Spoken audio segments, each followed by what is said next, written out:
Estimados alumnos, vamos a tratar hoy día o en esta sesión los elementos fundamentales del diseño de investigación.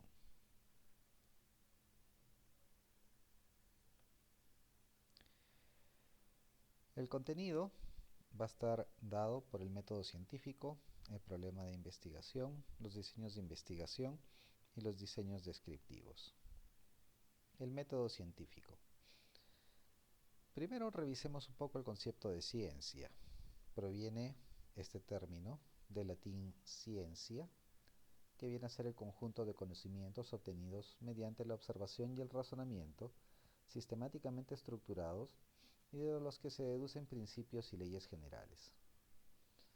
Debemos recordar que la ciencia no define la verdad, sino que es una forma de aproximarnos a la verdad. Más aún podríamos decir que la ciencia define una manera de pensar que está marcada, guiada por el escepticismo, que viene a ser una desconfianza o duda de la verdad.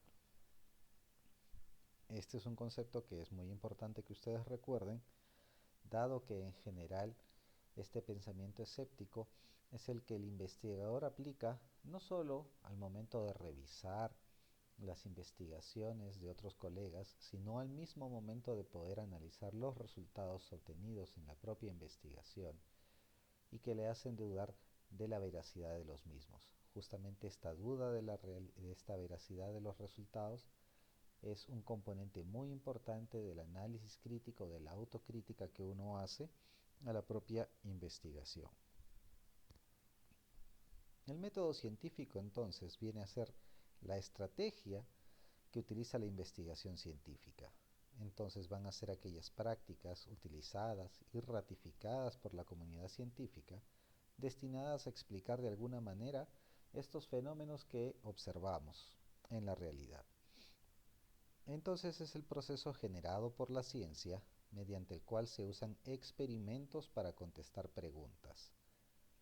Experimentos en el sentido del diseño ideal de investigación, como vamos a ver más adelante. Debemos recordar entonces que este método científico, primero que nada, no es infalible y además tampoco es autosuficiente, pero tiene la ventaja de que permite conocer el grado de error de nuestras observaciones. La ciencia, el método científico, no son la única forma de aproximarnos a la realidad. Hay muchas otras formas, muchos otros métodos mediante los cuales las personas se han aproximado al estudio de la realidad. Por ejemplo, el conocimiento tradicional en la medicina es una forma de aproximarse también a la realidad. Sin embargo, nosotros confiamos en que el método científico permite tener una aproximación más adecuada.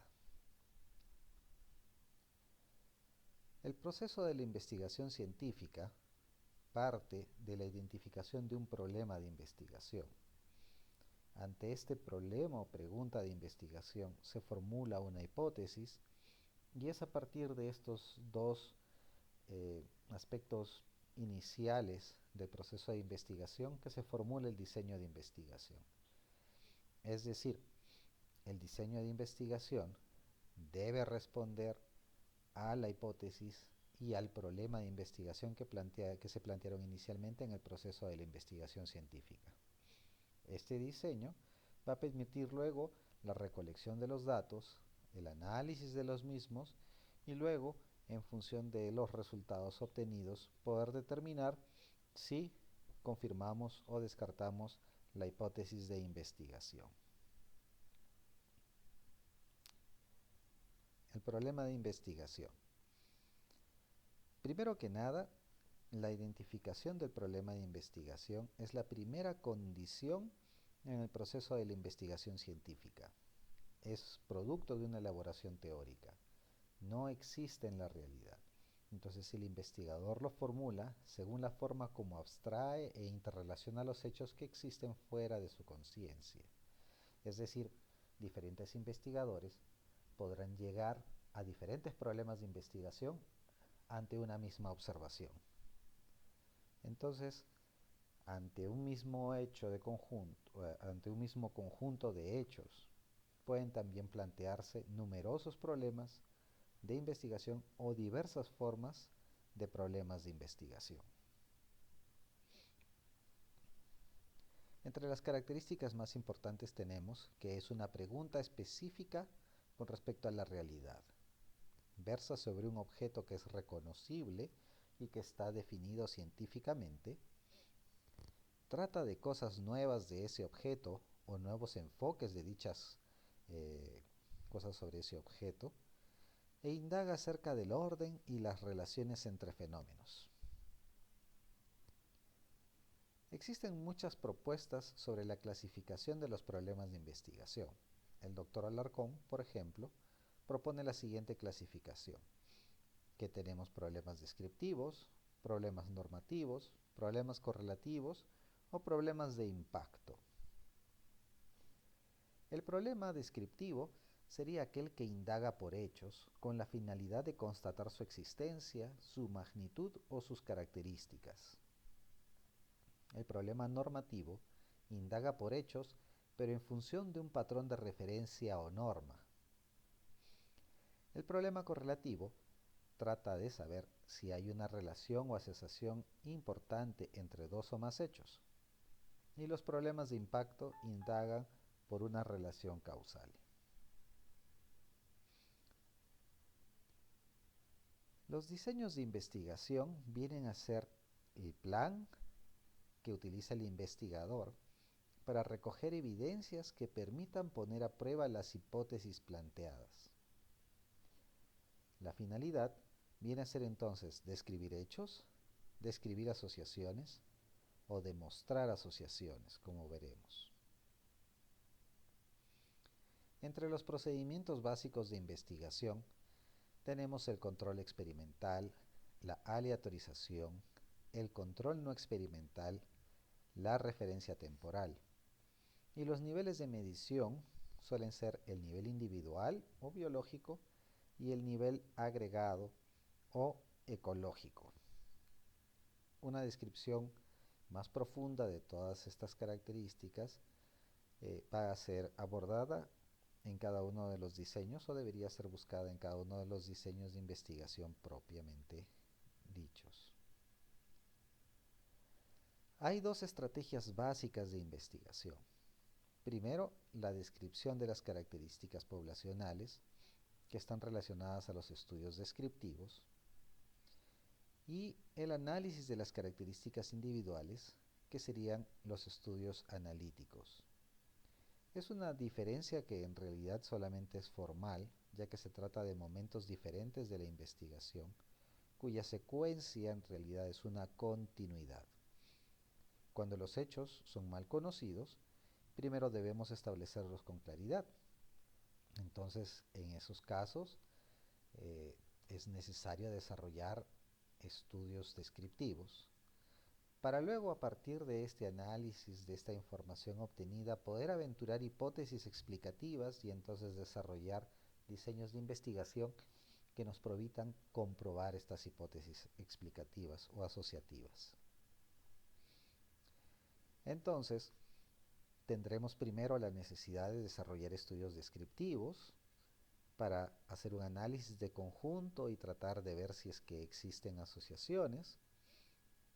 Luego, a partir de esta información podemos construir modelos y formular nuevas hipótesis que serían hipótesis específicas de investigación, a partir de las cuales podríamos desarrollar o podríamos utilizar diseños de investigación analíticos y luego realizar el análisis de los resultados que podrían sugerir la necesidad de desarrollar nuevos estudios descriptivos o continuar con estudios analíticos.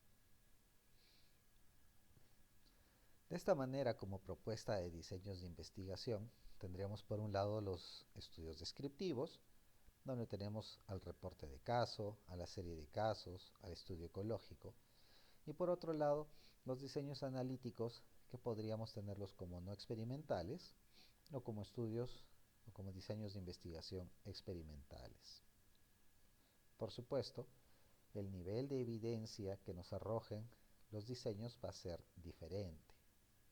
Por un lado, los estudios descriptivos, si bien nos van a permitir conocer qué es lo que está ocurriendo en relación a la descripción de un evento, nos van a aportar un nivel de evidencia que es menor en relación a la causalidad entre dos variables, en comparación, por ejemplo, con los estudios experimentales en los cuales la evaluación de causalidad será mucho más patente, mucho más evidente. La elección de los diseños de investigación la hará el investigador en función de, primero, el problema, la hipótesis y el objetivo de la investigación. Como hemos visto, dependiendo del problema de investigación que tengamos y de las hipótesis que nos planteemos, tendremos que elegir o seleccionar un diseño de investigación que permita responder esas preguntas. También la elección del diseño la podremos hacer en función de la disponibilidad de unidades muestrales. También la podremos hacer en función de los recursos disponibles, humanos, económicos, de tiempo, por ejemplo, y en función de la posibilidad de seguimiento de las unidades de estudio. La descripción epidemiológica es una de las primeras formas de aproximarnos al problema de investigación y se vale de los estudios descriptivos. Se llevan a cabo sin una hipótesis específica y prueba hipótesis generales. Muchas veces se dice que los estudios descriptivos no tienen hipótesis, pero en realidad sí cuentan con hipótesis. Solo que son hipótesis generales o son múltiples hipótesis las que van a probar. Son de los primeros en realizarse ante daños pocos conocidos y nos permiten establecer bien los hechos. Permiten además formular hipótesis asociativas, específicas de investigación o explicativas. Suele basarse en el enfoque de las manifestaciones colectivas de la enfermedad, que eso nos permite decir que los eventos en salud se producen debido a relaciones causales y no debido a la casualidad. Hay elementos básicos de la descripción epidemiológica. Primero tenemos la variable persona. Esta variable se refiere a las características de los sujetos. Suelen ser variables demográficas que están relacionadas, por ejemplo, a edad, raza, hábitos, condiciones de vida, entre otros. Tenemos además las variables del lugar. Las variables del lugar se refieren justamente a la localización geográfica de los sujetos. Y la variable tiempo, que se refiere al momento en el cual han ocurrido los hechos a investigarse. Por ejemplo, aquí tenemos unas tablas desarrolladas de una investigación sobre fiebre tifoidea en Lima, en las que podemos identificar algunas de estas variables, ¿no? Por un lado, tenemos el nivel socioeconómico de las personas, que pueden ser alto, medio o bajo, que serían variables de persona, y por otro lado tenemos las variables tiempo especificadas en función de los años de estudio, del año 1975 al año 1980. En la segunda tabla tenemos el distrito de residencia, así como algunos indicadores clave. En este caso, el distrito de residencia sería una variable de lugar. En este otro gráfico, por ejemplo, tenemos los casos de influenza pandémica, como estaban actualizados al 24 de junio del año 2009. Y allí podemos identificar, según la posición geográfica o el lugar, el número de casos que habían en esas áreas o en esos sitios, ¿no? Entonces tenemos, por otro lado, características de persona, como puede ser el número de casos, si estos casos se trataban de fallecidos o no, y tenemos la variable lugar en relación a los lugares donde se presentaron estos casos y la variable tiempo en relación a la actualización de los datos. Aquí tenemos otro ejemplo en el que tenemos una línea de tiempo y en esa función de esa línea de tiempo tenemos la frecuencia de presentación de casos de influenza pandémica según datos de la Oficina o de la Dirección General de Epidemiología en el año 2009. Aquí podemos ver variables que están relacionadas a características de persona, como la edad, y las frecuencias de presentación según los grupos de edad, ¿no? Entonces, como vemos, hay características esenciales de la descripción. ¿Cuáles son los principales usos de esta descripción? Primero, valorar el estado de salud de una población.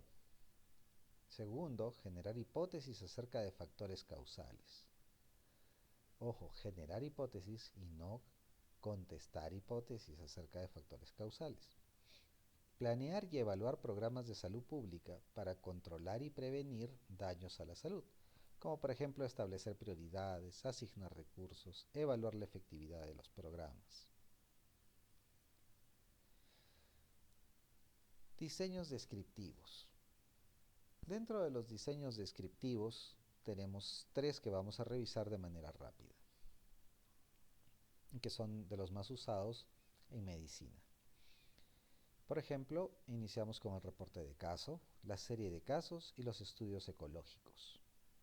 En cuanto al reporte de caso, es uno de los más conocidos. Describe algún nuevo hecho clínico que valga la pena, por ejemplo, el primer caso, el caso raro, el caso interesante, el que deja lecciones, presentaciones atípicas de enfermedades, etc., ¿no? Sirve para alertar a los demás en la búsqueda de hechos semejantes y se reporta como una simple narrativa clínica. Por ejemplo, este reporte en la revista Médica de Chile, en la que tenemos la enfermedad de Ardheim-Chester, una causa rara de derrame pericárdico, ¿no? Y se presenta el caso clínico. Y se ve ahí el reporte de caso. La serie de casos demuestra que las novedosas observaciones ocurren repetidamente y da la oportunidad de identificar características comunes entre muchos casos y describir patrones de variabilidad entre ellos. Aquellos que incluyen todos los casos en una comunidad tienen un valor especial. Por ejemplo, aquí tenemos un estudio sobre endocarditis trombótica no bacteriana y tenemos un estudio clínico patológico de una serie de necropsias o de autopsias, ¿no? Entonces nos indica cuántas se realizaron y qué características se observaron en cada una de ellas. Ventajas y desventajas. Las ventajas es que son útiles en formación de hipótesis, estudios de historia natural de la enfermedad o describiendo la experiencia clínica en el tratamiento de estos casos, en el diagnóstico y tratamiento de los casos. Son sencillos y económicos para realizar en ambientes hospitalarios. Las desventajas es que hay una selección sesgada de pacientes y que ésta puede conducir a errores de interpretación. Entonces, hay que tener mucho cuidado con la generalización de estos resultados a la población. El diseño ecológico viene a ser un diseño de carácter exploratorio o generador de hipótesis que examina la frecuencia de un daño a la salud en relación a un factor de interés descrito sobre un nivel poblacional, es decir, sobre un grupo de sujetos. En este caso, la unidad de observación va a ser más bien el grupo en vez del individuo. En este caso se requiere conocer la información de cada población con respecto a su exposición o efecto, ya sea frente a la enfermedad o el daño. Sin embargo, no se conoce el nivel de exposición o de presentación del efecto en los individuos. Por lo tanto, las conclusiones solo son válidas para el grupo, pero no para explicar el riesgo individual. Entonces, si nosotros recordamos, usualmente en una investigación, vamos a tener variables principales de estudio, algunas variables que vamos a considerar como causas y otras como efecto. En el caso de los diseños ecológicos, alguna de estas variables o ambas no tiene una medición individual, sino que se ha realizado solamente una medición grupal o solo se cuenta con datos grupales, o puede ser que sean variables que solo tienen una representación a nivel grupal y entonces no se han podido medir de manera individual. La tasa de incidencia o mortalidad es la medida de preferencia para cuantificar el efecto en poblaciones. Se les conoce como ecológicos por analogía con los estudios que se hacen en comunidades biológicas y su medio, y suelen usar datos de fuentes secundarias, aunque también se podrían realizar algunas actividades de campo, usualmente para completar información. Entonces aquí tenemos un esquema de los diseños de investigación ecológicos. Tenemos por un lado las medidas poblacionales o factores de interés, las medidas poblacionales del efecto o daño de interés y la descripción u observación de asociaciones si es que las hubiera. ¿Cuáles son estas medidas ecológicas entonces? Vienen a ser medidas agregadas, como por ejemplo promedios o proporciones de observaciones derivadas de individuos en cada grupo. Por ejemplo, tengo el dato del ingreso familiar promedio. Por este dato del ingreso familiar promedio yo lo podría calcular de manera individual y entonces ya no sería una medida ecológica. Pero si yo solo tuviera el ingreso familiar promedio de una determinada comunidad obtenido de una fuente secundaria, entonces allí sí que sería una variable ecológica, porque solo tengo ese dato, el ingreso promedio. Si solo tuviera la proporción de fumadores, sin tener el dato individual de las personas que fuman o no fuman, ¿no? También sería una variable ecológica o una medida ecológica. Las medidas ambientales son características físicas del lugar en el cual los miembros del individuo viven o trabajan.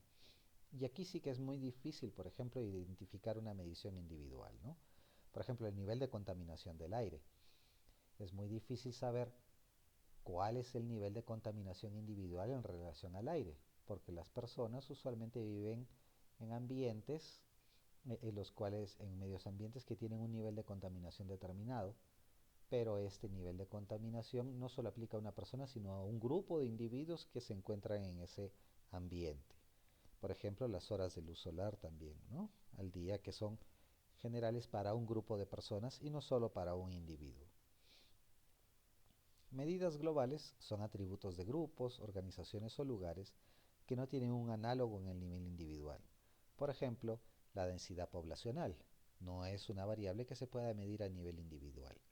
El tipo de atención de salud, la existencia de una ley específica, entre otras. Aquí tenemos un gráfico relacionado, por ejemplo, al estudio de variables que son ecológicas, ¿no? Tenemos, por ejemplo, el número de muertes en relación a la contaminación ambiental, ¿no? En este caso, por la presencia de humo negro. Entonces, ¿qué es lo que se puede ver? ¿Qué es lo que podríamos ver aquí? Por un lado, cómo se modifica el número de muertes en relación a la contaminación por material particulado, ¿no? En este caso en Londres para el año 1952. Y uno podría ver que, claro, conforme hay un incremento de humo negro, se ve también un incremento en el número de muertes. Pero ahí hay que tener cuidado porque este incremento en el número de muertes no necesariamente se debe a, en este caso, la contaminación por humo negro, ¿verdad? Hay que tener mucho cuidado con tratar de sacar conclusiones específicas. Si se ve que hay un patrón semejante, hay que tener mucho cuidado con la forma como podemos interpretar este tipo de resultados en sí. Como ventajas, diríamos que son estudios de realización rápida, son estudios de bajo costo, son convenientes para plantear la existencia de asociaciones, son adecuados para el estudio de variables que ejercen exposición homogénea y en poblaciones. Como desventajas, presentan principalmente una mayor dificultad en relación a la información que se requiere para controlar variables confusoras y así evitar la falacia ecológica, ¿no? Usualmente la información que se requiere para controlar las variables confusoras es de nivel individual Y como en este caso tenemos medidas que son agregadas, que no se pueden, que no se cuentan a nivel individual, entonces no podemos hacer este control de confusores. Son de suma utilidad para establecer hechos e inferir hipótesis asociativas. Sin embargo, las asociaciones observadas en estos estudios no deben aplicarse mecánicamente a los individuos, justamente porque podríamos eh, producir o generar o caer en una falacia ecológica. ¿Qué viene a ser entonces la falacia ecológica? Viene a ser este error, este sesgo, que puede ocurrir cuando una asociación observada en un nivel agregado no representa lo que ocurre en un nivel individual. Entonces, si observamos, por ejemplo, el incremento de la contaminación por humo negro y que esto está relacionado a un incremento en el número de muertes, nosotros podríamos decir que hay una asociación. Pero ¿qué pasaría si en realidad ese incremento en el número de muertes en realidad se ha debido a otro problema completamente diferente, como podría haber sido, por ejemplo, la presentación de una epidemia? Una epidemia por una enfermedad gastrointestinal, como podría bien haber sido cólera, por ejemplo, ¿no? Entonces, ¿existiría realmente una asociación causal?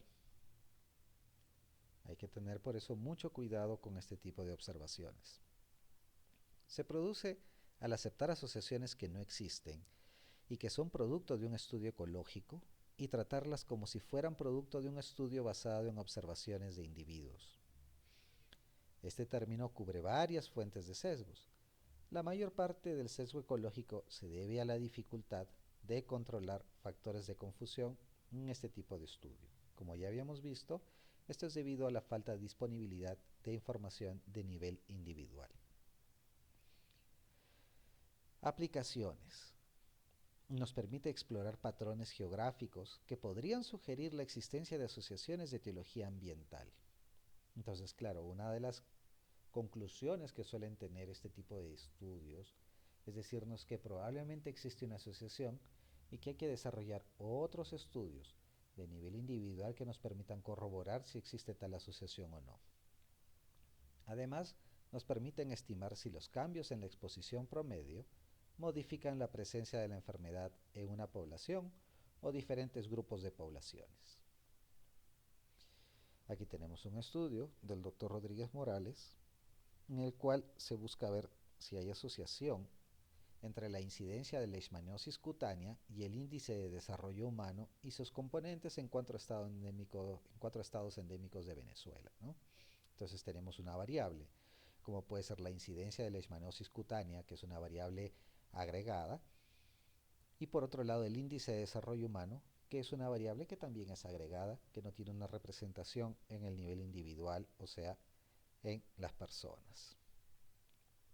Tenemos aquí entonces los valores del índice de desarrollo humano en esta tabla 1 y los estados en los cuales se ha realizado la investigación. Entonces tenemos el índice de desarrollo humano y sus respectivos componentes, en este caso relacionados al alfabetismo, al ingreso, a la expectativa de vida y la educación. Y por otro lado, la incidencia de leishmaniosis acumulada, ¿no? Y aquí podemos ver que han desarrollado un estudio para ver si es que ha habido alguna asociación y han utilizado algunos análisis de regresión. Entonces vemos aquí un análisis de regresión en el cual se trata de ver si hay una asociación entre la tasa de incidencia de leishmaniosis cutánea, en este gráfico A, con por ejemplo la educación, que viene a estar dada por el porcentaje de estudiantes matriculados en los estados estudiados. Y se puede ver de que hay una asociación, aunque la asociación no es fuerte, sino moderada. Lo mismo podemos ver en relación a la esperanza de vida en años y al ingreso per cápita en dólares americanos. La pregunta es, en este caso, regresando a la lámina anterior, ¿será que realmente existe una asociación entre el índice de desarrollo humano y la incidencia acumulada de leishmaniosis? Significa que a mayor incidencia hay un menor índice de desarrollo humano. Sería muy apresurado decir que sí existe tal relación. Lo que sería o lo que correspondería en este caso es decir que habría que explorar más si es que estas condiciones no representan, ¿no es cierto?, condiciones ambientales en las cuales se puede desarrollar la enfermedad. Muchas gracias por su atención, muy amables. Un buen día.